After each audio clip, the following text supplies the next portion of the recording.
third is Suarez. Goodell comes running in. He's under it, makes the catch. Here's the throw to the plate. It's in the air. He is out! Cameron Rick hangs on! Oh, man, what a play!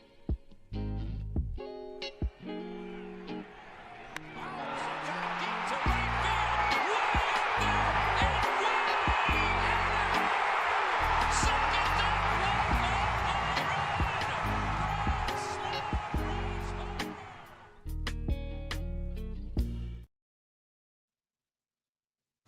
Well, you will never get a 100% positive episode, but this one will be as close as I think you'll get outside of them winning a World Series. But the interleague stretch the Phillies have been on is over. Somehow, like, the only loss in that span was to the White Sox in terms of series. Go figure. A sweep of the Rangers down in Texas was not something I really expected, especially with DeGrom pitching in the series, but they got it done. They got it done with Wheeler not looking that healthy, the middle of the lineup kind of cooling off, but the bullpen and the bottom of the order kind of carrying this team right now, which is crazy. Brandon Marsh has been on fire, and I've said, what he was doing was nice, but they don't hit enough home run team, so I kind of need him to start doing that, and he has started to do it, which is nice. Bryson Stott is starting to put the ball in play with some authority, not just weakly flying out to left, so getting something out of him there. Trey Turner just hits home runs on the road. I guess we're just going to do this gimmick all year.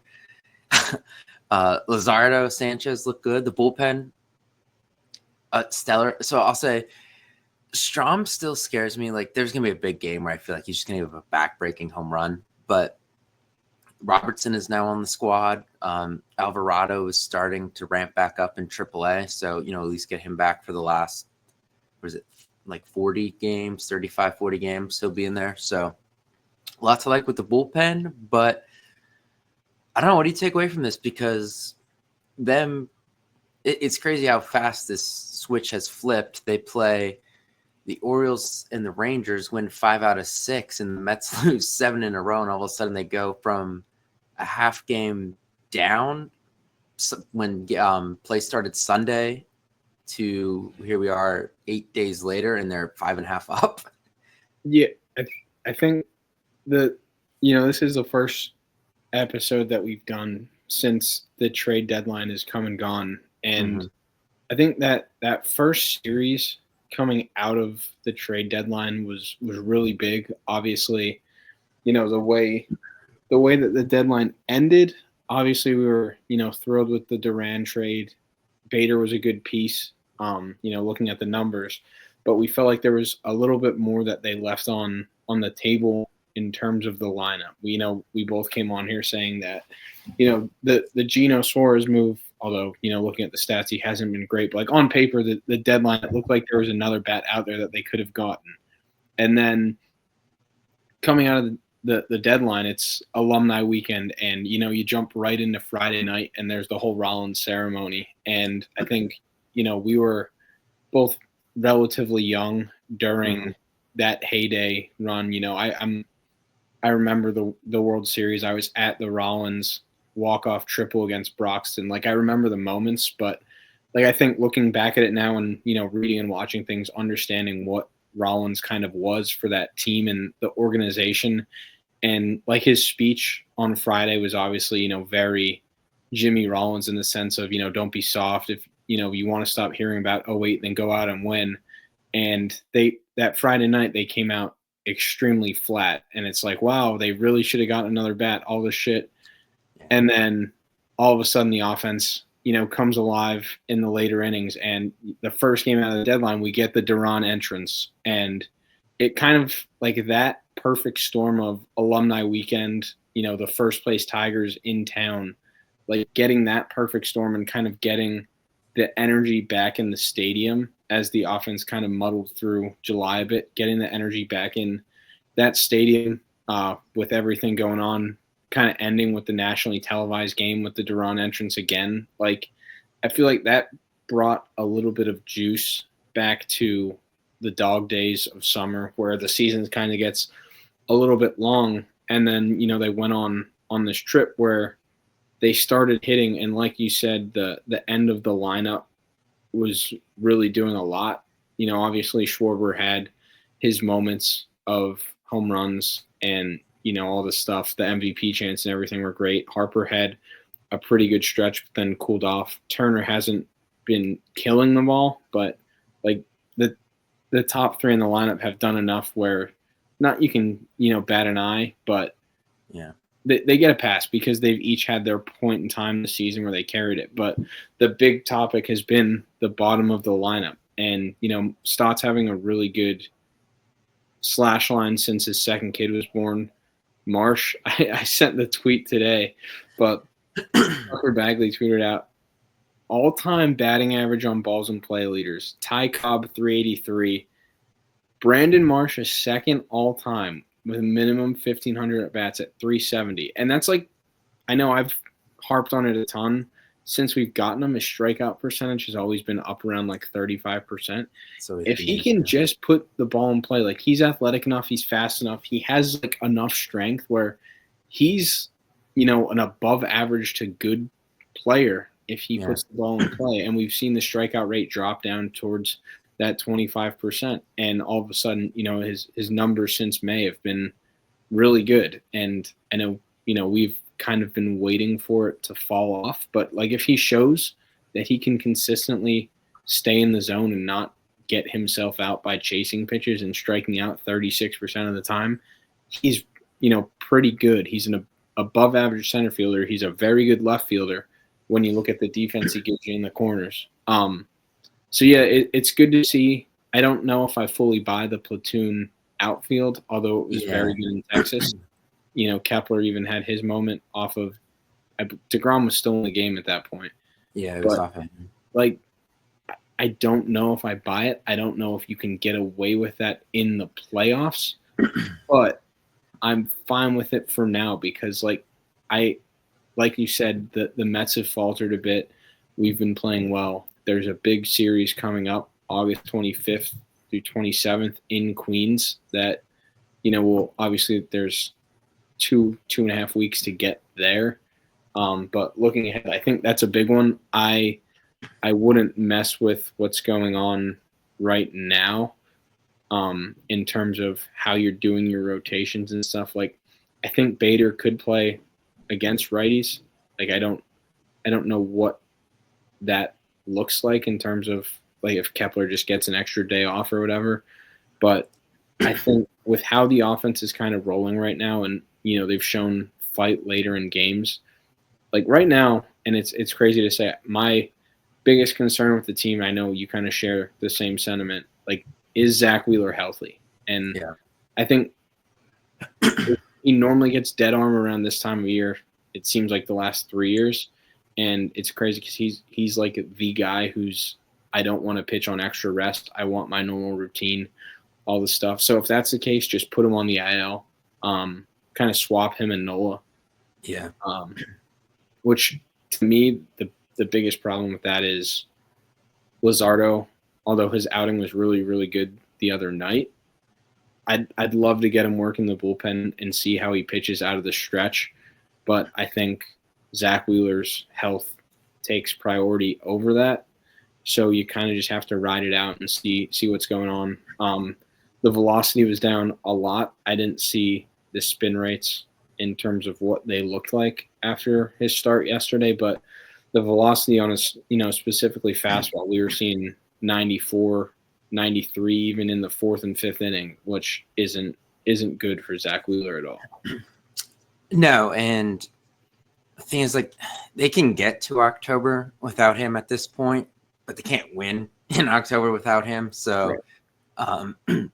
I'm okay with having to do whatever you have to do with him in the, the current time to get him right. Because it's clear, I thought it started for me with that that Yankees game where he was just hitting everybody. I'm like, okay, this doesn't look right. I know he struggled a little bit before that in that Red Sox game, but still kind of grinded 6 innings. You just kind of take that. It's whatever. The Red Sox are a scrappy team. You let that go. But the Yankees start was where I was just kind of like, this doesn't look right. And then it just didn't continue to look right. The Tigers got him with some homers. Yeah, they got to get him right, especially because we don't really know what we're getting out of Nola when he comes back. And I've said this a million times.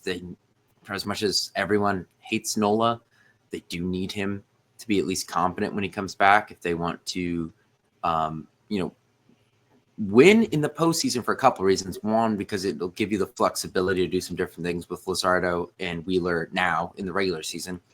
And then 2, you're probably going to need him to make a couple playoff starts because I really don't know what Ranger Suarez is right now. And I think Nola actually has the chance to work himself up into the game 3 starter, which is something, that we haven't really thought about, but I haven't exactly loved what I've seen from Ranger. He's kind of doing what Luzardo has been doing, where it looks good, and then a couple guys get on and the backbreaker 3-run home run comes out. It's happened his last 2 starts now.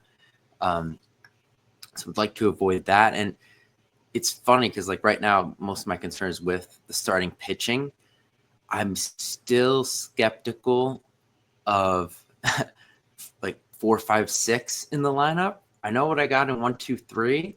And I like what 7, 8, 9 is giving me now. I think, the 7, 8, 9 went from way below average to at least average, which is what I've said they really just need from that group to be good.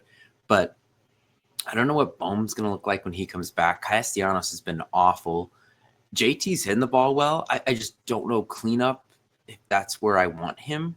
It's where he's been playing right now. I just don't like any of those 3 options in cleanup. And like, I don't know what you do. Like, can you bat JT too and go like Turner, JT, Harper, Schwarber?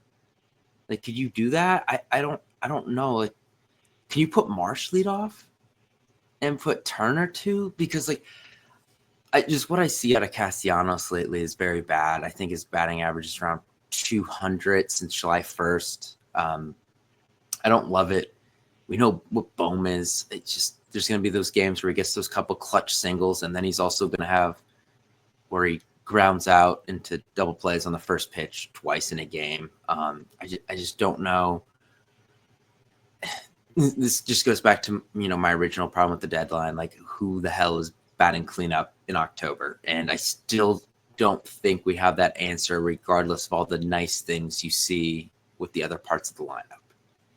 Yeah, when I was talking about the lineup earlier, I went from the top 3 to the back, kind of like you just said. Like the 4 through 6 are a big question mark. Even when Bohm comes back, if you're, solely looking at like the power department slotting into that 4, 5, 6, like Sosa's the better option, but for power. Yeah.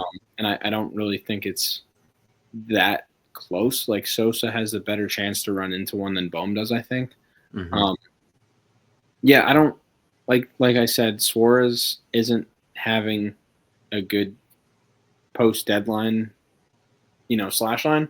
So, like, it's tough to dwell on, they should have done this move, they should have done that move. So, like, it seems like, they were right in the sense that the best route was going to be add an outfielder and then look for the power internally. I just don't know if they have it. Like, you're really hoping that Castellanos goes back to, like, Reds or Cubs or Tigers Castellanos, where he was hitting these 60 double seasons. And I think we have a big enough sample size of the last 2.5 or 3 years that that's just not going to happen. Yeah. So, I really did not like what I saw from him on Sunday. No. They all looked really lazy. No. And he's doing that thing where he's just trying to throw the bat at the ball without a purpose. Yeah. I've never seen somebody like, I get it. It's difficult to hit, major league pitching, seeing how these guys tunnel it and stuff. But at this point, like, the guy's making $20 million a year and he hasn't made one adjustment in 3 years. Like, even if there's strikes, those low and away sliders, it's just like a flail ground ball to shortstop that I've seen, so many times in the last 3 years since he's been on the team. there's really been no adjustment or no even like remote attempt to hit the ball to right field, which like if you're gonna sell out like that, at least hit some home runs, and that just doesn't happen enough to warrant the pull side approach constantly. So Yeah. like I don't know what, like, do you just tell him, hey, spin to win and hope you run into one and we'll live with the whiffs? Because at this point, if it was back, what year was he batting eighth? Whatever 2 year that was. years ago. If he was batting eighth, I could live with that approach. But now that he's, up there protecting Harper, I'm kind of like, I don't know if I could stomach that as much. Okay, well, right now is I don't know. If you can't stomach that, then you're gonna have to stomach the double plays when Harper gets walked in front of him and he rolls over to shortstop. So like, it's damned if you do, damned if you don't. It's just like they almost have to like lock him in a room and be like, just replay the at bats from the World Series when he hit a $118 protecting Harper and be like, hey, dude, don't be a jackass again. But I don't think that's possible with him at this point. I don't think it's going to happen. And like, I know we bring this up a lot, and it kind of stems back to what their approach was after the Diamondbacks series and how they tried to adopt this Diamondbacks lineup where they go station to station. It's almost like you let the top 3 be the power guys, and then 4 through 9 go that, piece together stuff and try and. That's honestly kind of what's been happening lately. The first inning, they've not really been scoring, and then it's like Kemp / Wilson, Marsh, Stott are getting on base, and then like Turner and Schwarber are hitting these 3-run home runs, and in Schwarber's case, a couple grand slams. It's really been around the 3rd, 4th inning is where they're starting to score more.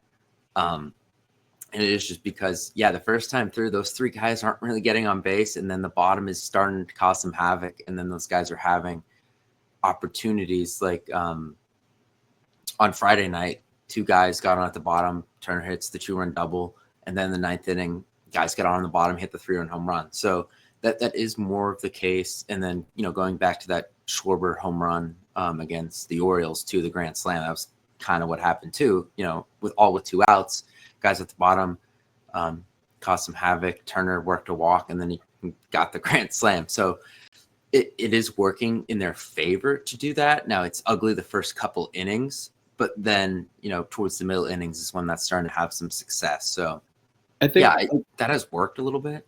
The biggest thing too is like, obviously they all kind of have their approaches, and we know what pitches they like more so than others in terms of shape and stuff like that. But it seems like the bottom of the order has like a concrete approach, whereas like going back to Castellanos, like you were saying, he didn't like the swings, especially this weekend. It's like they're very lazy in the sense that it's a 3-1 hitters count, and he's doing that flailing stuff, which is kind of what I was saying. Like, hey, gamble on, hoping you get a fastball or something. And like, do it in hitters counts where it's 3-1. And, if he throws you a 3-1 slider and you're swinging out of your shoes trying to pull a home run, so be it. Like, we can live with that.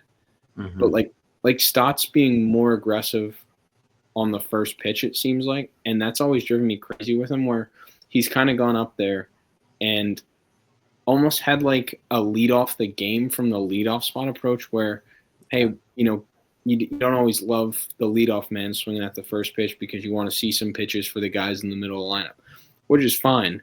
But like Stott's doing that in the 8th spot in the 5th inning when everyone's already seen the starter throw 70 pitches. So like it got to a point in time where he was being so passive that the first pitch was almost guaranteed to be a fastball. And it was normally like a mile or an hour too slower than the pitcher's like average fastball because he knew that Stott wasn't going to swing.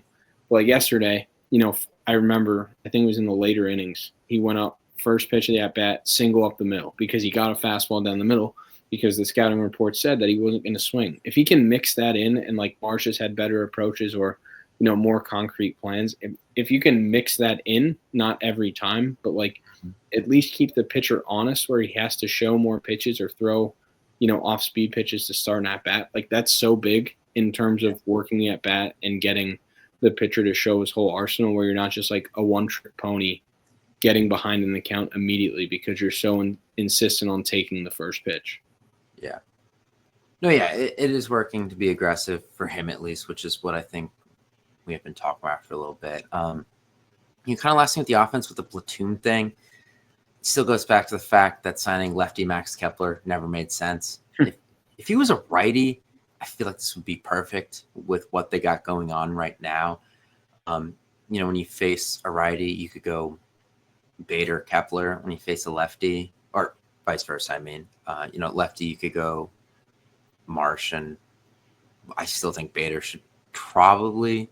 That's the thing with both Marsh and Kepler being lefties, you can't really do the Bader should play every day thing, because then they're just going to put Marsh in center when it's a righty on the mound and let Kepler play left. But I don't know. It's interesting with that. It's kind of working though, so I guess just let it go for the meantime. But I'm curious what that looks like in the playoffs. But for right now, it's okay. I want to close on the bullpen because Duran has this bullpen in a place that we've never seen it, at least since 2008. And I think everyone having kind of secured roles, and I want to see where David Robertson lines up into that. And I'm sure if the game is close, we will see him tonight, because I don't think Duran, Kirkland, and Strom are available. Strom definitely not. I don't know if Banks is either. So with Taiwan on the mound, those four are probably not available. We will see how that goes. But, I kind of want to see what role Robertson has. I think tonight, if they have the lead, he honestly might be closing, just based off of who looks to be available. So maybe tonight's not the best example of what we'll see long term, but I'm curious where he slots in. But they seriously have a chance to have an elite bullpen for the rest of the regular season if Alvarado comes back strong. And all of a sudden, you got Duran in the ninth for sure, Kirkring and Alvarado as your eighth inning guys, and Robertson and Strom as your seventh inning guys, with Banks and Lazar in the sixth. That's a really strong group, and I have confidence in them for the first time this year. I was confident in that group last year just because, as I mentioned, you went into October with 5 guys you liked, and right now I'm kind of I haven't seen Robertson pitch yet, so I can't put him anywhere. I'm at like 3 because I'm giving Duran and Kirkring for sure yeses, and then I'm giving Banks and Strom kind of half a guy a piece there. But so I'm at 3 guys I trust. It's technically 4 guys, but 2 guys I'm at a half with. So if Robertson's good, we could get to 4, maybe 4.5, depending on what it all looks like. But overall, I am pretty pleased with how that unit has settled in, with Duran for sure being the 9th inning guy. Yeah, it's crazy what like one guy does in terms of lengthening your bullpen and getting set roles. One, like looking at him specifically, when he came in the Texas game on Saturday and he started firing off that sweeper too, like if he tunnels that with his fastball, like you don't have a chance in hell of hitting that dude. If he gets the splitter, the fastball, and starts mixing in that sweeper all from the same plane, like there's no chance. But yeah, letting Kirkring kind of fall into that 8th inning guy and then being able to deploy Strom and Banks. I keep waiting for the Banks thing to fall apart, and so far it hasn't. I don't know when it's going to happen, but I'm just going to stay on guard and hope that because I just know the minute where I'm like, oh great, Banks is the guy, that's when he's just going to go, ice cold. So I'm just going to, hold on to my chair every time Banks comes in. But it's kind of let guys fall into roles for the first time in Thompson's managerial career over here. Even like looking back at it, like 2022, he used Sir and Alvarado like whenever the heart of the lineup came up, but there was no concrete closer. Right. And then, 2023, you had Kimbrel, but we know how that ended. And even that, like the second half of the season, he wasn't like the concrete closer because he struggled a bit. Mm-hmm. And then last year you had 5 guys. You kind of used Hoffman that way. But then, towards the end of the season, you didn't. And, the Mets series, he was in the 5th inning, so be it. But like this year, now with Duran, you have that guy where it's like, okay, you get a lead in the 9th inning, penciled in. You're not bringing him in the 5th. You're not bringing him in the 7th. Like he is the 9th inning guy. And you could kind of set Kirkring or whoever else into that 8th inning role. And obviously they're different ways they go about it, but it's almost like you knew Madsen was coming in, bridge to Lidge in 08. You knew that's what was going to happen in the 8th and 9th. Obviously, matchups might be a little bit different in terms of if there's lefties up in the 8th, but like I feel confident in saying that in an ideal world, you go from Kirkring to Duran, and then you just piece together the 6th, the 7th, and I feel like, Kirkring, if his sweeper's on, it does play fine against lefties to the point where I'm not like, oh my God, get Strom in the game because there's a lefty up. Like I love Matt Strom. I think he's got the FU attitude that you need to come out of the bullpen. Mm-hmm. But like you said, I just know that the back-breaking home run somewhere in there when he comes out of the bullpen throwing 92. And I get it. The extension's really long, so the 92 might play up to 94, 95. I get that. But we've seen it before where that back-breaking home run just comes off of, Strom's hand. And Kirkring's ERA is like 1.5 since May. Mm-hmm. Like the dude has been silently nails this year. He hasn't really let up a ton of inherited runners, it seems. So, like, getting that back half of the bullpen solidified with Duran kind of let, it lengthened it where you're not scrambling later, and it let the guys that were already there, you were kind of piecemealing together a closer role, fall into other roles that they're more accustomed to, and you're not having to, like, put them into higher leverage situations than they need to be in. Like, now we don't really need Max Lazar to be the designated 10th inning guy if someone's thrown for 2 days straight beforehand. Like there's flexibility there where, like you said, they can be the 5th or 6th inning guys if somebody has a bad start and you're just trying to eat up innings. Like they can give you length. So like having that guy back there in the 9th inning that you're confident in, and for the most part, he makes fairly quick work of his outings. So like, yes, it's 102 coming off of his hand every time he throws a fastball, or 103 even.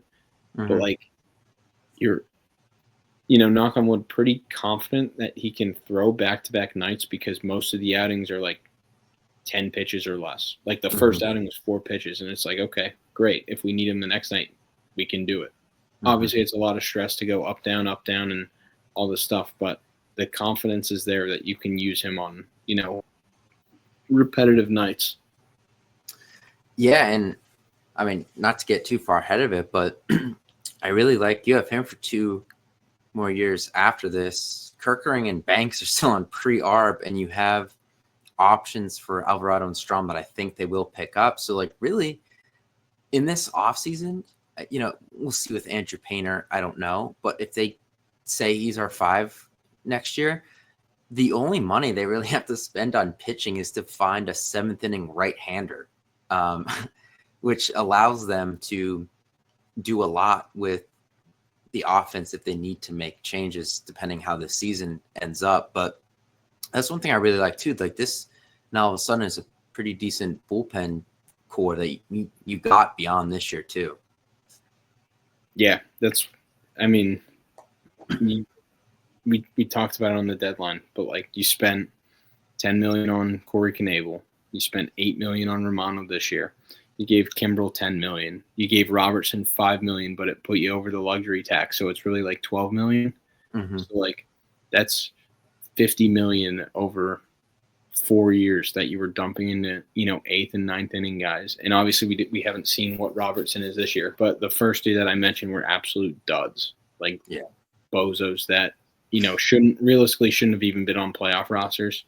Mm-hmm. So like saving that because you get, and I don't know what, I think he's making like $4 million now. I don't know what the Duran arbitration number looks like. Obviously, it's going to be a tick up from $4 million, but then Alvarado's team option next year is 7.5. Where as frustrated as we are, and I've made the jokes too, where he can't pitch in the playoffs, so run him 40 days straight to end the season, and let him walk. Like, you're not going to find a better lefty reliever, especially for $7.5 million.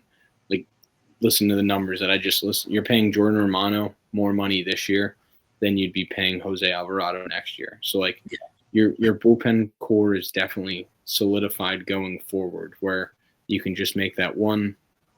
Seventh inning is definitely an impact guy. Yeah, you can make that one move where you're not spending $10 million on a closer because you already have your closer for the next 2 years. It's massive. Yeah, and then you could bring up Seth Johnson or one of those dudes, college dudes you drafted this year to fill out that bullpen, let them kind of learn on the job. So, getting kind of ahead of it there, but gives them some options. So Phillies about to start a game in Cincinnati tonight. I'm interested to see how this series goes. Teams like this just seem to give the Phillies a hard time because they just slap a bunch of singles and run around everywhere. So not always the best thing for the Phillies, but they'll play a 3-game series there. Then 4 in Washington, which is pretty much like a second home for this team at this point. And then they come home for 3 against Seattle, who's red hot, and then they have an off day. And then they get the Nationals again, and then the Mets are in there, but not to get too far ahead down there because we'll talk before them. But 7 games left on this road trip, and then a big 3-game series at home. So a lot to look forward to.